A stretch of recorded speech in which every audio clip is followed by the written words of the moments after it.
லடாக் பிரச்சனைகள்ல இருந்தே, இன்னும் குறிப்பா சொல்லப்போனா டோக்லாம் பிரச்சனைகள்ல இருந்தே, இந்திய, சீன எல்லைகள் அப்படிங்கிறது உச்சகட்ட பதட்ட நிலை தான். அதுல 1 இன்ச் கூட குறையவே இல்ல. அதுக்கு முன்னாடி ரொம்ப சுமூகமா இருந்துச்சா அப்படின்னு கேட்டா, அதுக்கு முன்னாடியும் முழு பதட்ட நிலை தான். ஆனா, என்னதான் பதட்டமா நம்ம நிலைமைய உருவாக்குனாலும் சரி, இவன் சண்டைக்கே நம்ம கூட வரமாட்டான் அப்படிங்கிற ஒரு அரசியல் தோற்றம் இந்த சைடு இந்தியால இருந்து காட்டப்பட்டுச்சு. ஆனா எல்லைகள்ல இருந்த ராணுவம் அப்படி கிடையாது. தகவல் தொடர்ப துண்டிச்சு கூட முன்னேறி செல்றதுக்கு தயாரா தான் இருந்துச்சு. முன்னேறியும் சென்ற சம்பவங்களும் நடந்துச்சு. அது இந்தியாவோட முந்தைய வரலாறு. இப்ப எப்படி இருக்கு அப்புட்ன்னா, ஏறக்குறைய இந்த காலகட்டம் அப்படிங்கிறது கடுமையா தான் இருக்கு. இந்த கடுமையான காலகட்டங்கள்ல சீனா பல வேஷங்கள் போட்டு பார்த்துச்சு. அதாவது சிங்க வேஷத்துல இருந்து கடைசியில நரி, குரங்கு அப்படின்னு ஒவ்வொரு வேஷம் போட்டு பார்த்தாலும் இந்தியா கிட்ட வேலையாகல. ஆனா எல்லைகள்லயும் பாய முடியல. ராணுவம் தயாரா இல்ல. அவங்க நாட்டு ராணுவம் தயாரா இல்லை.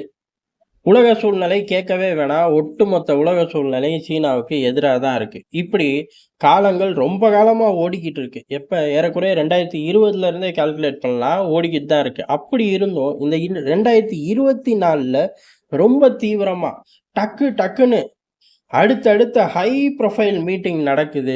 சொல்லப்போனோம்னா, ஒரு சில வாரங்கள்லயே 2 தடவைகள் சந்திச்சு பேசுற அளவுக்கு ரொம்ப தீவிரமான மீட்டிங்கள் ஓடுது.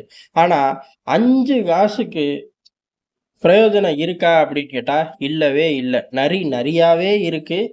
இந்தியா சிங்க முகத்தோடயே உட்கார்ந்திருக்கு அப்படிங்கிறது தான். அதாவது பேச்சுவார்த்தைக்கு வரக்கூடியது யாரு அப்படின்னு பார்த்தா, சீனா தான். ஆனா, நரிப்பய கொஞ்சம் கூட திருந்தியே வரல. நரிப்பய நரி திட்டத்தோட வந்திருக்கான் அப்படிங்கிறத இப்ப டெல்லி புரிஞ்சுகிட்டு விளையாட ஆரம்பிக்குது. டெல்லிய பொறுத்தவரையும் இந்த பேச்சுவார்த்தையில அவன் திருந்தி வரப்போறதில்லன்னு ஊரறிஞ்ச ஒரு உண்மை. இந்தியாவுக்கு நல்லா தெரிஞ்ச ஒரு விஷயம். இன்னும் சொல்லப்போனா உலகத்துக்கே இந்தியா தான் சொன்னுச்சு. அப்படி இருக்கும்போது, இந்த பேச்சுவார்த்தையில இந்தியா எதையுமே விட்டுக் குடுக்கல. மெயின் டார்கெட் என்ன அப்புட்ன்னா, எல்லாத்தையும் ஆரம்பிச்சுருவோம். அதாவது குடுக்கல் வாங்கல்லாம் ரொம்ப தீவிரமா ஹை லெவல்ல கொண்டு போயிருவோம்.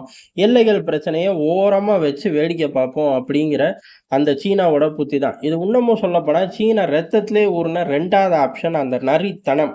ரொம்ப பலவீனமா இருந்தா, எல்லைகள்ல வந்து உட்காந்துட்டு 3 அடி வந்துட்டேன், 2 அடி பின்னாடி போறேன், 1 அடி எனக்கு பஃபர் ஜோன் இந்த கதைகள எல்லாம் விட முடியாத காலகட்டத்தில பொருளாதாரத்த சீரா பயணிப்போம். எல்லை பிரச்சனைய பின்னாடி பார்த்துக்குவோம் அப்படிங்கிறது தான். இந்தியாவ பொறுத்தவரை எல்லை பிரச்சனைன்னு ஒண்ணு கிடையாது. பிரச்சனைன்னு ஒண்ணு வந்துட்டாலே முடிஞ்சுச்சு.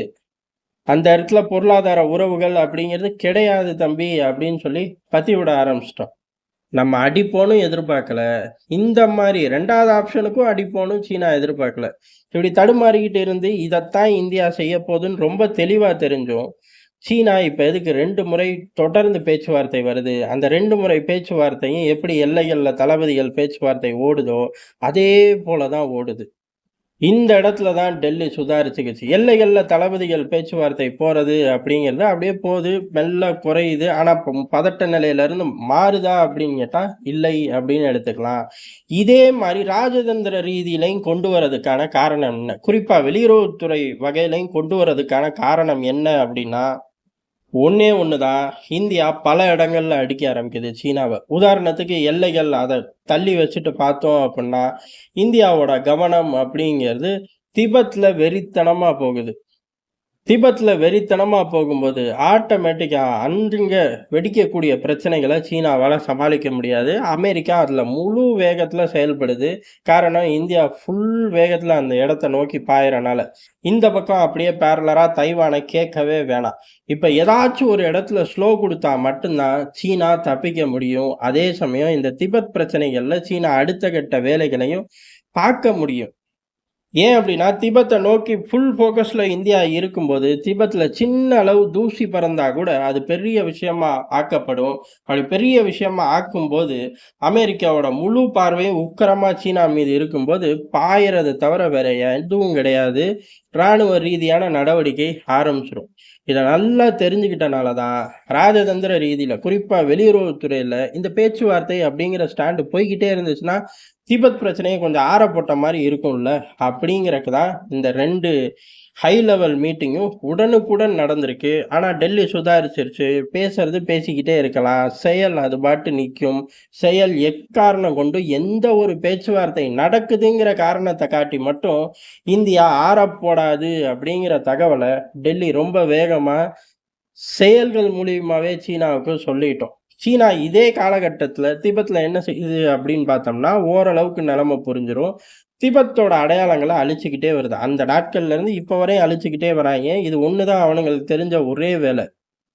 அப்படி இருக்கும்போது இப்ப எத நோக்கி பயணிக்கிறார்கள் அப்படின்னா, இப்ப ஏறக்குறைய திபெத்ல வாசல் வரை இருக்கக்கூடிய கலாச்சாரத்த பிடுங்கி எறியறக்கு பார்க்கிறார்கள். ஏற்கனவே மொழி, சாமி கும்பிடுற விதம் எல்லாத்தையும் புடுங்கி எறிஞ்சாச்சு. இப்ப என்னடா கடைசில வாசல்ல என்னடா பண்றாய்ங்க அப்படின்னு பார்த்தோம்னா, வாசல்ல திபெத்தியர்கள் ஏத்தக்கூடிய விளக்கு, இல்ல அவர்கள் கும்பிட்டு வேண்டுதலுக்காக ஏத்தப்படும், இல்ல கோயில்கள சுத்தி ஏத்தப்படும் வண்ணக் கொடிகள். இந்த விஷயத்த நோக்கி போறார்கள். இது அங்க பேன் பண்ணப்பட்டிருக்கு, தடை பண்ணப்பட்டிருக்கு. இன்னும் சொல்லப்போனா இது கடுமையான நடவடிக்கைக்குள்ளேயும் கொண்டு போறார்கள்.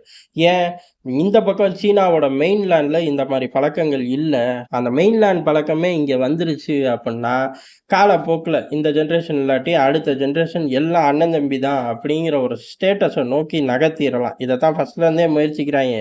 இப்ப வாசல் வரை வராய்ங்க. இந்த காலகட்டம் அப்படிங்கிறது இது பெருசா வெடிக்கக் கூடாது. அதே சமயம் கொஞ்ச நாள் ஆறப்போட்டு இத சாதிச்சுட்டோம் அப்புட்ன்னா, அடுத்த ஜெனரேஷனோட திபெத் எதிர்ப்பு அப்படிங்கிறது கொஞ்சம் கம்மியா இருக்கும். இந்த மாரி பல கால்குலேஷன போட்டு தான் இந்த மீட்டிங்கே. ஆனா இம்மீடியேட் என்ன அப்புட்ன்னா, அங்க ஒரு ஆக்ரோஷமா போறாய்ங்க. அங்க கலாச்சாரத்த அழிக்க வீட்டு வாசல் வரையும். அப்ப இந்தியாவ அமைதியா வைக்கணும். அமெரிக்காவ அமைதியா வைக்கணும். அப்ப பேச்சுவார்த்தை நடக்கும்போது, பார்டர் அமைதியா இருக்காது, இந்தியா சொல்லிருச்சு. வர்த்தகம் அமைதியா இருக்காது, இந்தியா சொல்லிருச்சு. அட்லீஸ்ட் வெளியுறவு கொள்கையில வீரியமான பார்வையவாச்சும் குறைக்கலாம் அப்படிங்கிற நரி திட்டம். என்னைக்குமே சீனாவுக்கு தெரிஞ்ச நரி திட்டம் தானே. ஆனா, அந்த நரி திட்டத்த இந்தியா ஸ்மெல் பண்ணிருச்சு. இப்ப பர்ட்டிகுலரா திபெத்ல நடக்கக்கூடிய பிரச்சனைய பெரிய பூதாகரமா இந்தியா இந்த பேச்சுவார்த்தை 2வது பேச்சுவார்த்தை ஓடக்கூடிய அதே காலகட்டத்திலே வெடிச்சிருச்சு. இப்படி வெடிக்க வைப்போம். அந்த ஜோன்லயும் ஆக்ரோஷத்த குறைப்போம்னு நெனச்ச சீனாவுக்கு பெரிய அதிர்ச்சி. ஆக்ரோஷத்த இந்தியா குறைச்ச பாடு இல்ல. இதுலருந்து எப்படி தப்பிக்கிறதுன்னு தெரியல. ஆனா 3வது லெவல் மீட்டிங் போகுமா அப்படின்னு கேட்டா, அதுக்கு முன்னாடி வெளியுறவுத்துறையில செய்திகள்ல இருந்து ஒரு விஷயம் சொல்லப்படுது. எங்க அப்படின்னா, சீனால இருந்து தான். இந்த மாரி உள்ள முக்கியமான பிரச்சனைகள்ல தலையிட்டா பேச்சுவார்த்தை டிஸ்டர்ப் ஆகும் அப்படின்னு. நாங்க பேச்சுவார்த்தையிலே உட்காரலையே அப்படின்னு சொல்லி பதிலுக்கு இந்தியாவும் சொல்லிருச்சு. முழு பேச்சுவார்த்தை அப்படிங்கிறது என்ன அப்படின்னா, பார்டர விட்டு விலகிட்டேன்னா எல்லாம் ஆட்டோமேட்டிக்கா நடக்கும். பார்டர்ல பிரச்சனைய வச்சுக்கிட்டே பேச்சுவார்த்தை, பேச்சுவார்த்தை நல்ல விதத்துல போணும், போணும்னு சொல்லி எதுவுமே இங்க மாறாது. எல்லாமே ஆக்ரோஷம் தான் டெவலப் ஆகும் அப்படின்னு சொல்லி பதிலுக்கு இம்மீடியட்டாவே டெல்லி சொல்லிருச்சு. இந்த மாரி எல்லா இடத்துலயும் அடிப்பாய்ங்க. எந்த வேஷம் போட்டு போனாலும் நம்மள அடிப்பாய்ங்க அப்படிங்கிறத சீனா கொஞ்சமும் எதிர்பார்க்கல. டெல்லி அப்படி சீனா எதிர்பார்க்கணும்னு நினைக்கல. உண்மைய சொல்லப்போனா சீனா இப்படி போறதே டெல்லிக்கு ரொம்ப வசதியா போச்சு. காரணம் நம்ம டார்கெட் 10 வருஷம் அப்படின்னா, இப்படி சீனா நடந்துக்கிறது மூலியமா டார்கெட் 5 வருஷத்திலேயே முடிக்க முடியும் அப்படிங்கிறது தான் டெல்லியோட கணிப்பு. அத தகுந்தவாறு தான் எல்லைகள்ல இருந்து வெளியுறவு கொள்கை வரை இறங்கி அடிக்கிறார்கள். கொஞ்சம் கூட சுதாரிச்சுக்க முடியாம சீனா தடுமாறுதுங்கிறது தான் எதார்த்தமான உண்ம.